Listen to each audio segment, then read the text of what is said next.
अध्याय 9 देख रहे हैं, महिलाएं, जाति एवं सुधार। यहां हम कुछ महिलाओं के बारे में बात करेंगे, औरतों के बारे में बात करेंगे और महिलाओं के बारे में महिलाएं लिखने लगी। तो 20वीं शताब्दी की शुरुआत की आपको अगर मैं वहां तक ले जाऊं तो मुस्लिम महिलाओं ने शिक्षा को आगे बढ़ाने में एक अपनी बहुत अहम भूमिका अदा की। जैसे यहां पर जो आप चित्र देख रहे हैं, यह है भोपाल की बेगमें। बेगम मतलब होता है पत्नी या एक बड़ी इज्जतदार महिला। तो भोपाल मध्य प्रदेश, ओके, आज उसकी राजधानी है वो। तो भोपाल में जो बेगम है, उन्होंने अलीगढ़ में किसके लिए स्कूल खोले? लड़कियों के लिए। और कौन से स्कूल खोले? ध्यान रखिएगा, प्राथमिक यानी कि जो एलिमेंट्री स्कूल होते हैं वो खोले। अब यहां पर आप जो चित्र देख रहे हैं, ये है बेगम रुकैया सखावत। बेगम रुकैया सखावत। अब ये जो महिला है बेगम रुकैया सखावत, ये भी एक बहुत प्रभावशाली महिला थी उस जमाने में। और इन्होंने कलकत्ता और पटना, इसमें सेम मुस्लिम लड़कियों के लिए बहुत सारे स्कूल खोले। ये कहती थी, बेसिकली रूढ़िवादी विचारों की आलोचक थी। कहने का मतलब ये है कि जो भी ऑर्थोडॉक्स चल रहा है, जो भी बस आंख मूंद के लोग फॉलो कर रहे हैं, और खास तौर पे औरतों के प्रति कि औरतों को हिजाब रखना होगा, वो स्कूल नहीं जा सकती, बस घर का काम करे, इसके प्रति इनके जो विचार थे बिल्कुल अलग थे। और इन्होंने ये कहा कि, और बाकी महिलाओं ने भी ये कहा कि जितने भी धर्म हो, चाहे हिंदू हो, मुसलमान हो, जो भी धर्म आप ले लीजिए, उसके जो धार्मिक नेता है, उन्होंने क्या किया है, महिलाओं को हमेशा निचले दर्जे पे रखा है, इनको एकदम निम्न स्तरीय व्यक्ति समझा है। कहने का मतलब ये है कि इनको आगे बढ़ने के लिए या इनको बांध के रखा है। कभी भी धार्मिक नेताओं ने ये नहीं कहा कि इनको पढ़ाना चाहिए, इनको आगे बढ़ाना चाहिए, इनको कंधे से कंधा मिला के हमारे साथ चलना चाहिए, किसी ने नहीं कहा। ऐसा इन महिलाओं का कहना था। अब 1880 ये जो दशक है, इसमें बहुत सारी ऐसी भारतीय महिलाएं हुई जिन्होंने यूनिवर्सिटीज में अपना एक दाखिला लिया। बहुत सारी इसमें चिकित्सक बन गई, क्योंकि डॉक्टरी बहुत एक नोबल पेशा माना जाता है और लेडीज के लिए तो बहुत ही अच्छा है। शिक्षिका, कई महिलाएं शिक्षिका बन गई। बहुत सारी महिलाएं जो हैं वो लिखने लगी, लेखन में आ गई। अब लिखने लगी तो उन्होंने क्या किया कि जब वो लेखन में आ गई तो समाज में जो इन महिलाओं का हाल था, या कहें कि इन महिलाओं की जो स्थिति थी, सिचुएशन थी, उस पर बहुत ही क्रिटिकल मतलब होता है आलोचनात्मक, आलोचना करके भाई ये गलत हो रहा है, अपने बहुत सारे विचार इन्होंने व्यक्त किए, बहुत सारे विचार व्यक्त किए। अब यहां पर आपको एक नाम बता रहा हूं, ये चेहरा दोनों उन्हीं का है। इनका नाम है ताराबाई शिंदे। क्या नाम है? ताराबाई शिंदे। तो ये पूना में रहती थी और अपने घर पे ही इन्होंने शिक्षा पाई। पहली चीज तो ये समझ लीजिए। अब इन्होंने घर पे शिक्षा पाकर, जैसे हमने बात की थी राज सुंदरी देवी की, इसी तरीके इन्होंने भी घर में शिक्षा पाई। और यहां पर एक बड़ी जबरदस्त इन्होंने किताब लिखी, प्रकाशित कराया, उसको पब्लिश कराया, स्त्री पुरुष तुलना। और इसमें उन्होंने जिस तरीके से समाज में फर्क है एक पुरुष और एक महिला का, समाज ने किस तरीके से इन्हें बांट रखा है, या कहें कि जो महिलाओं का हाल समाज ने कर रखा है, पुरुषों को आगे रखा है, महिलाओं को पीछे रखा है, इसके फर्क की इन्होंने आलोचना की। बहुत बड़ा क्रिटिसिज्म इन्होंने दिया। अगर मैं आपको ये यहां बताऊं कि जब औरत का पति मर जाता है तो स्त्री पुरुष तुलना ताराबाई शिंदे ने लिखी।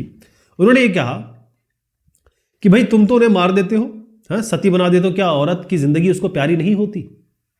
आप ये मान के चले हो कि अलग चीजों से महिलाएं बनी हुई हैं, वो भी तो उसी हार्ड मास से बनी है ना? मतलब आप ये कह रहे हो कि भाई आपकी जिंदगी तो शुद्ध सोने की है, और अब आप पूछते हो कि मेरा क्या मतलब है? जब औरत का पति मर जाता है तो उसका क्या होना चाहिए, आप क्या हश्र करते हो उसको, बस नाई आता है, नाई मतलब जो बाल काटता है बार्बर, वो आता है, उन महिलाओं की कोई गलती ना होते हुए भी उनके बाल साफ कर देता है, गंजा कर देता हो। मैं ध्यान रखिए, मैं जितना नहीं जानता हूं लेकिन जितना मैंने सुना है, महिलाओं के लिए उनके बाल सबसे सबसे जरूरी होते हैं, वो उनसे बहुत प्यार करती है। अब बाल आप साफ कर देते हो, है ना, तुम्हारी आंखों में ठंडक पड़ जाती है। अब आप देखिए जो शब्द लिखे ये भी तू तड़ाक में लिखे हैं इन्होंने, मतलब इतना गुस्सा था इनका। अब अगर आपकी महिला विधवा हो जाती है, गंजा कर दिया पहले तो आपने, दूसरा कोई भी अच्छा अवसर हो जिसमें उसको एंजॉय कर सकती थी, वो एक पार्ट बन सकती थी, शादी ब्याह है, कोई शुभ अवसर है, उसमें इनको बिल्कुल बहिष्कृत किया जाता है, जैसे कि ये बिल्कुल अछूत है, जैसे ये बहुत बड़ा एक क्या कहेंगे इसको, अंधविश्वासी तौर पे आप ये समझ लीजिए कि ये आएंगी तो कुछ गलत हो जाएगा। तो ये पाबंदियां जो आपने लगाई हैं वो क्या है भाई? क्योंकि मेरा पति मर गया है, मैं अभागी हूं, मेरे माथे पर आपने दुर्भाग्य डाल दिया है। अब ये देखिए कि हमको अशुभ माना जाता है, हमारा चेहरा तक नहीं देखा जाता है। ध्यान रखिए, ताराबाई शिंदे स्त्री पुरुष तुलना, इसकी किताब से हमें पता चलता है कि उस जमाने में इन औरतों का क्या हाल था, बुरा हाल था। यहां पर एक और चित्रण है, ये भी बहुत एक महान महिला है, इनका नाम है पंडिता। अच्छा, पंडिता क्यों नाम है बताता हूं आपको। रमाबाई, ये संस्कृत की बहुत बड़ी विद्वान थी, स्कॉलर थी। और पंडिता इसलिए थी क्योंकि ये वाकई में इनसे आप जिरह नहीं कर सकते थे, इनको इतनी नॉलेज थी, इतना बढ़िया बोलती थी। तो इनका यह मानना था कि जो हिंदू धर्म है ये, इसमें महिलाओं का इतना दमन हुआ है धर्म के नाम पर, और आज भी चला जा रहा है। और इन्होंने क्या किया कि खासतौर पे जो ऊंची जाति में महिलाएं हैं, हम ये मानते हैं कि ऊंची जाति में जो महिलाएं हैं वो तो बहुत क्लासिक रह रही होंगी, पैसा है, ये है, वो है। उन्होंने ये कहा कि ऊंची जाति की जो महिलाएं हैं उनकी इतनी ज़्यादा दुर्दशा, उनकी तो ज़्यादा हालत खराब है ना। तो इन्होंने एक बाकायदा इस पर किताब लिख डाली, और इन्होंने केवल मुंह से नहीं बोला, इन्होंने काम भी किया। इन्होंने बाकायदा पूना में, जो पुणे है आज, पुणे, इसमें एक विधवा गृह की स्थापना की, यानी जहां विधवा रह सकती हैं, विधवा या किसी ने घर से बाहर कर दिया हो, या कहें कि ससुराल वालों ने बाहर निकाल दिया हो कि उनके ऊपर अत्याचार कर रहे हो, चाहे आप कहें कि दहेज के नाम पे या किसी और नाम पे, राइट। तो इन ऐसी महिलाएं जो समाज से अलग कर दी गई हैं या परिवार से अलग कर दी गई हैं, बाहर कर दी गई, खदेड़ दी गई हैं, उनको इस विधवा गृह में ये पनाह देती थी और ऐसी चीज़ें इनको सिखाई जाती थी, यानी को इन महिलाओं को, विधवा महिलाओं को इक्विप किया जाता था कि वो आगे चल के ऐसा हुनर पा लें, चाहे सिलाई हो, कढ़ाई हो, बुनाई हो, जो भी काम वो सीख सकती हैं, ताकि रोजी रोटी उनकी चलती रहे, किसी के ऊपर वो डिपेंडेंट ना रहे। तो आप देखिए, जब इतनी सारी महिलाएं हिंदू धर्म के बारे में बोलेंगी, मुसलमान धर्म के बारे में बोलेंगी, और सब ये कहेंगी कि महिलाओं की हालत आप लोगों ने खराब करके रखी है, तो वो कैसे चुप बैठेंगे? तो जो ऑर्थोडॉक्स थे, मुल्ला पंडित, ये तो आग बबूला हो गए। इन्होंने कहा अच्छा जी, ऐसा महिलाएं हमारे विरुद्ध बोल रही हैं। तो अब आप देखें, ये आग बबूला हुए और इन्होंने इनके खिलाफ बहुत सारी चीजें की, लेकिन कहते हैं ना कि सत्य की राह में कांटे तो होते ही। 19वीं शताब्दी की अगर मैं आखिर में ले जाऊं, मतलब 1880 के बाद की बात मैं बात करूं, तो जो महिलाएं थी इन्होंने खुद ही सुधार के, जैसे अपने अलग अलग महिलाओं का मैंने नाम लिया, इन्होंने बहुत ज़्यादा कोशिश की कि भाई सुधार हो, ये सब जो चल रहा है महिलाओं के खिलाफ ये सब ख़त्म हो। तो इन्होंने क्या क्या किया उसके लिए? एक तो किताबें लिख डाली, इन्होंने पत्रिकाएं निकाली, इन्होंने स्कूल और प्रशिक्षण केंद्र खोले, और कोशिश की कि ये जो महिलाएं हैं इस तरीके की, इनको संगठित किया जाए, इनको कंबाइन किया जाए और फिर एक आवाज़ उठाई जाए, राइट। तो 20वीं शताब्दी की शुरुआत की मैं बात कर रहा हूं। इन्होंने ये कहा कि भाई पहली चीज़ तो ये है कि महिलाओं को मत का अधिकार होना चाहिए, यानी कि वो वोट कर सके, जो कि नहीं था। महिलाओं को ज़्यादा ज़रूरत होती है स्वास्थ्य सुविधाओं की, क्योंकि उनकी माहवारी होती है, बच्चे मतलब एक नई जिंदगी का जन्म वही दे सकती हैं। तो पहली चीज़ तो स्वास्थ्य मत हो गया। फिर स्वास्थ्य की जो उनको बिल्कुल नकारात्मक वे से रखा हुआ है समाज ने, तो स्वास्थ्य सुविधाएं इनको मिले। और सबसे बड़ी बात, कैसे, जैसे कहा ना, अगर आपने एक महिला को शिक्षित कर दिया तो पूरे परिवार शिक्षित हो जाएगा, एक आदमी को शिक्षित किया तो वो आदमी शिक्षित रहेगा। तो पहले तो शिक्षा का अधिकार इनको मिलना चाहिए। तो बहुत सारी महिलाओं ने जिन्होंने एक प्रयास किए, इन्होंने ये सब करने के लिए जो राजनीतिक दबाव बनाना शुरू किया, क्योंकि समूह बनाने लगे, संगठन बनाने लगे, तो राजनीतिक वे में, क्योंकि कानून कौन बनाएगा, राजनीतिक की ही बनाते हैं, पॉलिटिशियंस ही बनाते हैं। तो एक और चीज हुई, ये तो इन्होंने दबाव तो बनाया। 1920 का जो दशक था, उस जमाने में बहुत सारी महिलाएं जो है वो राष्ट्रवादी और जो समाजवादी आंदोलन चल रहे थे, राष्ट्रवादी नेशन के लिए, समाजवादी मतलब समाज को एक जैसा करने के लिए, जितने भी आंदोलन चल रहे थे, मूवमेंट चल रहे थे, उसमें इन्होंने बहुत बढ़ चढ़ के हिस्सा लिया। अब हुआ ये कि इनकी बातें लोग सुन रहे थे, उसमें बड़े बड़े लोग सुन रहे थे, जैसे जवाहरलाल नेहरू साहब, सुभाष चंद्र बोस साहब, ये सब सुन रहे थे। तो उन्होंने भी कहा कि हम समर्थन करते हैं भैया आपका, हम इन महिलाओं की बात का समर्थन करते हैं कि स्वतंत्रता इनको मिलनी चाहिए, फ्रीडम और समानता, इक्वालिटी, ये सबका जन्मसिद्ध अधिकार है भाई।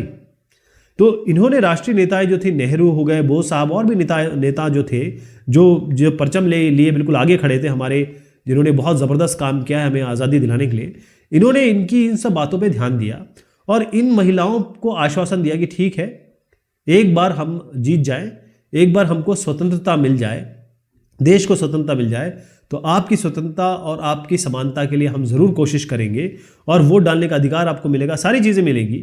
लेकिन अभी फ़िलहाल आप कॉन्सेंट्रेट कीजिए अंग्रेज़ों को बाहर करने के लिए। ये बहुत बड़ी बात है, ध्यान रखिएगा कि इन्होंने बात तो सुनी, लेकिन इन नेताओं ने कहा कि अभी अंग्रेज़ों को हमें बाहर करना है, हम अपनी जब सरकार बनाएंगे या हम लोग पावर में आएंगे तो ज़रूर आपकी बातों को रखा जाएगा, बिल्कुल प्राथमिकता से इस पर विचार किया जाएगा और आपको ये सारे जो कानून का जामा पहनाया जाएगा ताकि आपको सारी चीजें मिल सके।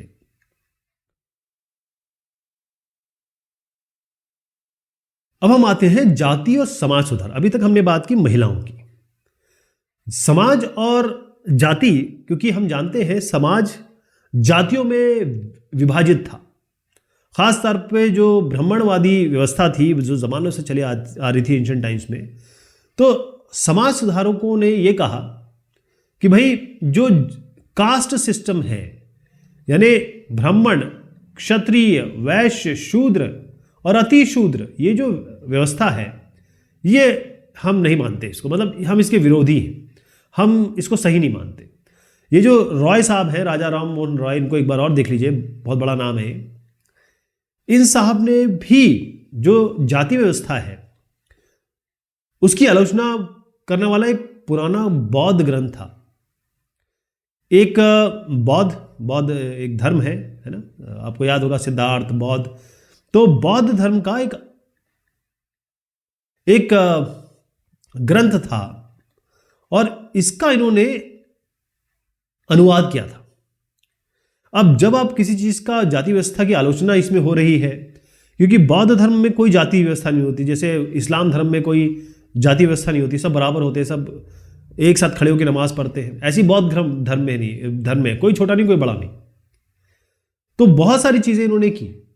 अब जैसे कास्ट सिस्टम को हटाने के लिए, जिसे हम जाति उन्मूलन कहते हैं, इसके लिए बंबई में 1840 यहां पर एक परमहंस मंडली का एक गठन किया गया और मतलब हर जगह कहीं ना कहीं ऐसी चीजें हुई जिन्होंने कोशिश की कि जाति व्यवस्था को हटाया जाए। और ध्यान रखिए कि ये जो अलग अलग संगठन बने, सुधार संगठन बने, इसमें बहुत सारे ऐसे लोग थे जो खुद ऊंची जाति से आते थे, जबकि इनको नहीं आना चाहिए। ये तो इस वर्ण व्यवस्था में सबसे टॉप पे, ये तो एंजॉय कर रहे हैं, है ना, पावर को और इज्जत को, सब चीज़ों को एंजॉय कर रहे हैं। लेकिन बहुत सारे ऐसे बड़े लोग थे जो कहते थे ना ये सब गलत है।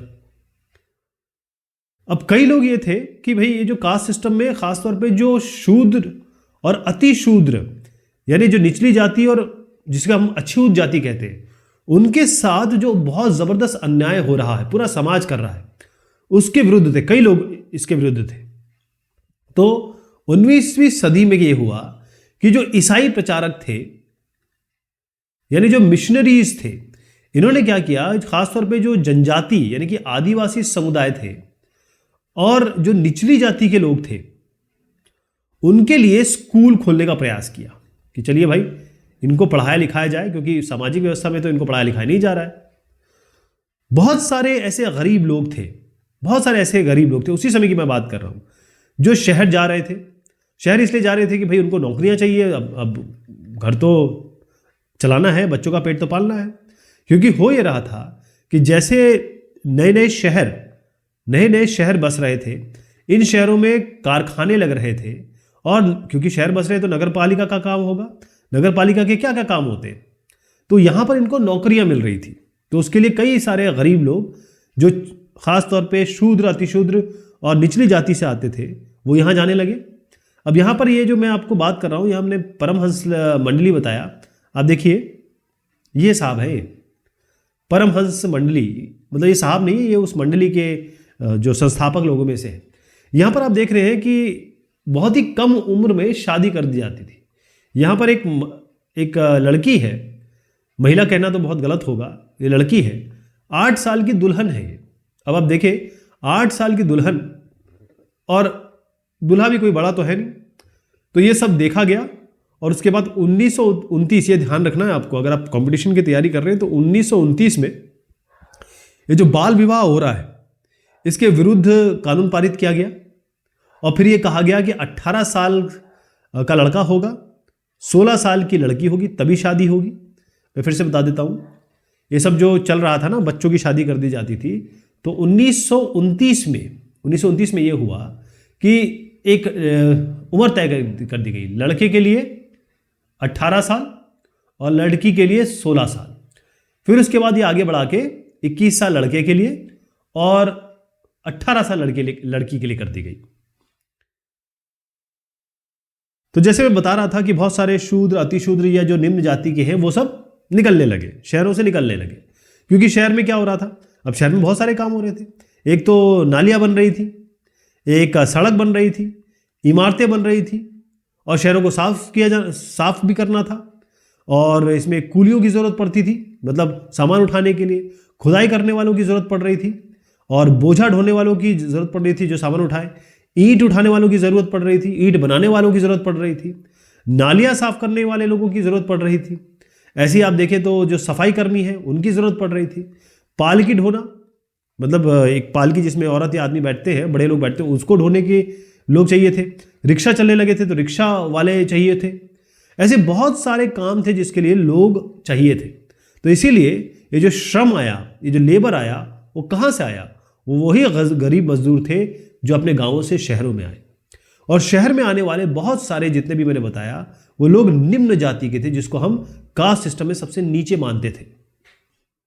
अच्छा, केवल ये हिंदुस्तान के अलग अलग शहरों में नहीं गए, कई लोग जो है वो असम के बागान में चले गए। आप ये देख रहे हैं, ये जो बागान है, प्लांटेशन, कई लोग असम के बागान में चले गए, कई लोग मॉरिशस चले गए, ट्रिनिडाद जो वेस्ट इंडीज में आता है वहां चले गए, इंडोनेशिया या आपका साउथ एशिया में आता है वहां चले गए। और मोस्टली जो है वो प्लांटेशन काम में, प्लांटेशन मतलब बागानों में चले गए, अलग अलग, जैसे रबर के बागान हो गए, चाय के बागान हो गए, वहां काम करने के लिए चले गए। एक चीज थी कि यहां पर काम करना, आप अगर एज ए लेबर जाएंगे तो यहां काम करना बहुत ही कठोर, बहुत ही मुश्किल था। क्योंकि एक तो ये था कि आपको बहुत ज़्यादा घंटे काम करना पड़ता था, लोगों की बातें सुननी पड़ती थी, लेकिन फिर भी जो गरीबों का हाल गांव में था, जो निचली जातियों का हाल गांव में था, उनके गांव में हाल था, जिसमें जो जमींदार लोग हैं, जो सवर्ण कहते हैं, जिसमें ब्राह्मण और क्षत्रिय दोनों आते हैं, जिस तरीके से इन बेचारों का, निम्न जातियों का दमन कर रहे थे, इनका हमेशा हर दिन हर समय इनका अपमान करते थे, कम से कम उससे तो ये निकल पाए ना।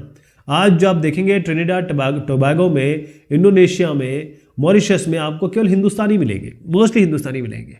और वो सब वो लोग हैं जो निम्न जाति के हैं, लेकिन वहाँ जाके उन्होंने अपनी ज़िंदगी अच्छे से जी। एक यहाँ पर एक शिप दिख रहा है, इसका शिप का नाम था जॉन एलन। क्या नाम है? जॉन एलन नाम का शिप है। और ये जो शिप है, इसमें लोग जा रहे हैं, और कहाँ जा रहे हैं? मॉरिशस जा रहे हैं, मॉरिशस जा रहे हैं।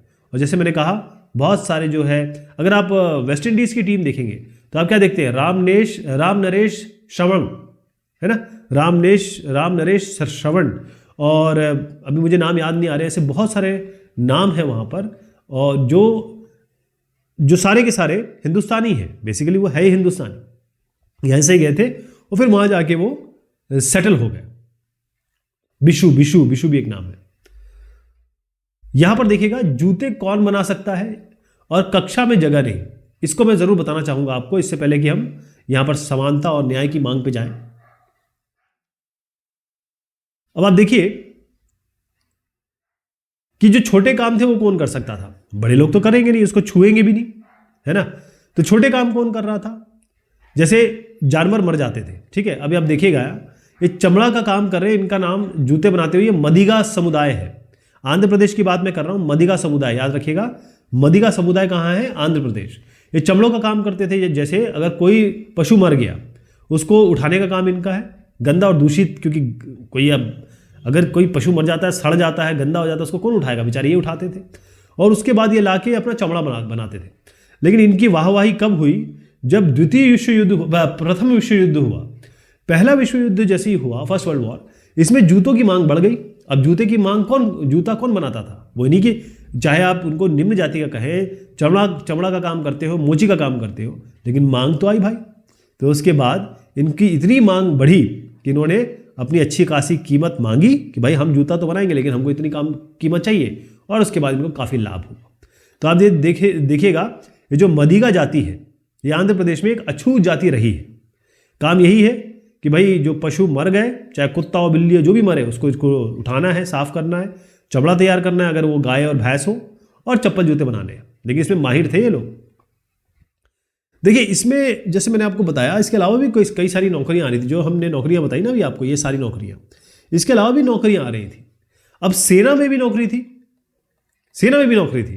तो एक महार जाति है, आप बताएं कि ये जो महार जाति में कौन आता था, चलिए बताता हूं।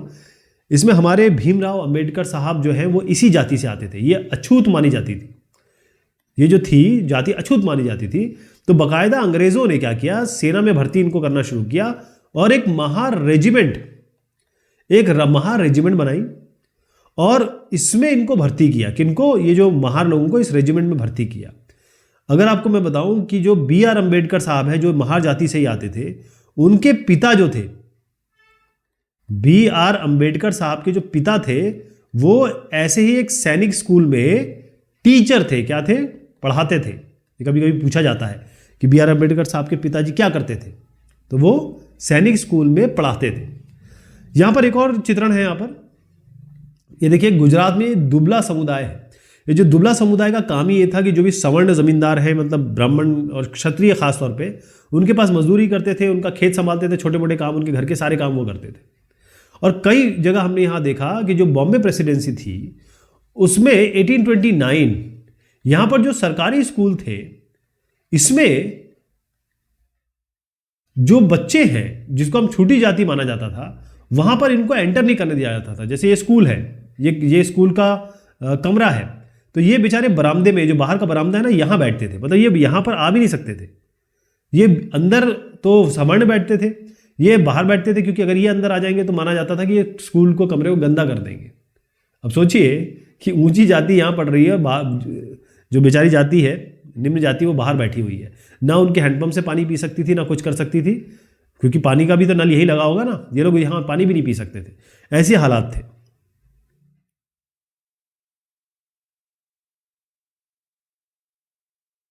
समानता और न्याय की मांग, इसकी हम चर्चा करेंगे अगली बार। तब तक के लिए शुक्रिया, मेहरबानी आप सभी की।